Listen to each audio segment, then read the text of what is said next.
Welcome to Better Said Than Written, the podcast that shares inspirational excerpts from books, essays, poems, and quotes that when read aloud just sound better said than written. I'm your host, Tamika Cody.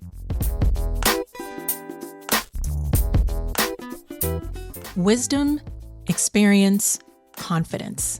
These are things we gain, not lose, with time. That line stayed with me. It appeared in a LinkedIn post written by Melanie Cheeseman, a performance coach for leaders based in the UK. Over the past several months, I've noticed a shift on social media, especially on platforms like LinkedIn. In between the post of announcing new roles and promotions, more people are sharing something else entirely. What it feels like to live and work right now. People are writing honestly about being employed, underemployed, or unemployed. They're talking about family, identity, politics, burnout, and fear. Fear of ghost jobs, or roles that never really existed. Fear that artificial intelligence will quietly replace the type of jobs that once offered stability. I found myself clicking the save button more often than not, and eventually I thought that this is material. So in this episode, I'm introducing a new segment on Better Said Than Written, titled Social Media Essays, where longer form reflections shared on social media platforms deserve the same care and attention we usually reserve for published work.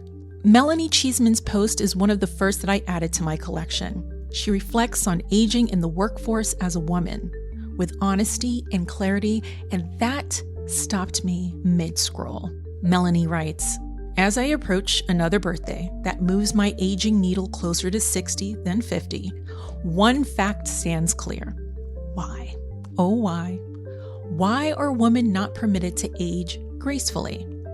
Wrinkles, gray hair, visible signs of living. For women, these become marks of shame, while men with age lines are called distinguished. Why? Gray hair on men? Silver fox. Gray hair on women? If you dyed your gray, you'd look younger. Age brings power, but only for men. Men grow wise. Women grow old. Damned if you do, damned if you don't. Women who embrace their natural age are labeled as letting themselves go. Those who use aging interventions are mocked for not aging gracefully. Yet, there are so many positive aspects of aging we don't talk about. Wisdom, experience, confidence. These are things we gain, not lose, with time. And these standards aren't universal. In some cultures, gray hair is a mark of respect and experience. In others, it's treated as decline. Why should one narrative define us?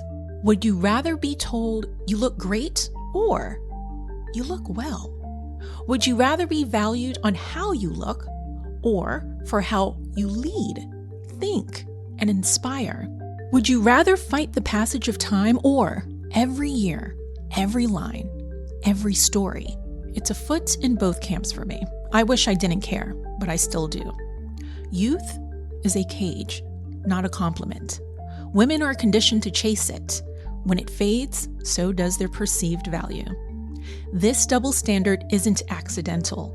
It distracts women from their power. Imagine what's lost when brilliance and experience are overshadowed by a fixation on looking young. Why do we tolerate this? Why are we so afraid of women who show their years with pride? What's your take? How do we change the narrative so aging authentically is celebrated and not shamed? The questions Melanie asks are not rhetorical. And while I wish I had the answers, I don't think the responsibility lies solely with women. It belongs to systems and decision makers who determine who gets hired, promoted, and sidelined, often under the guise of fit or freshness. Now, what struck me just as much were the responses in the comment section. Thomasina wrote, "The closer I get to 60, the less I feel like chasing youth. I've started to feel comfortable in my own skin." Emma shared, "I ditched the dye during lockdown and never looked back. I care less now, but I wish people appreciated us more." And Lisa said, "I was told I needed to dye my hair. I asked, why the men in the room weren't told the same thing. Now for me, I'm going to be honest with you. I stopped dyeing my hair in 2023. It wasn't a statement. The upkeep just became too expensive.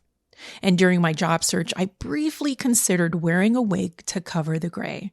Then I stopped and asked myself, what kind of example would I be setting for my daughter and for other young women watching how we show up?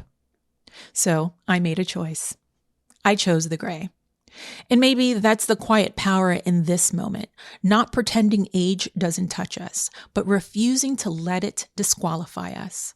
Now, the next time you catch yourself questioning whether you still belong in a room, in a workplace, or in a season of change, pause for a moment.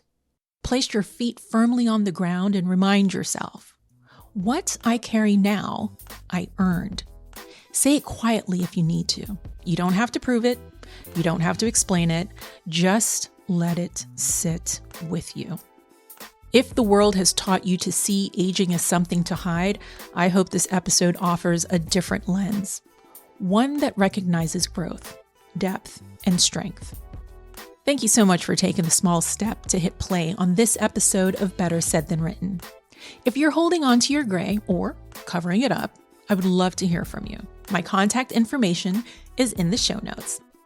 So until next time, I'm Tamika Cody, reminding you, wisdom, experience, and confidence are things we gain, not lose, with time.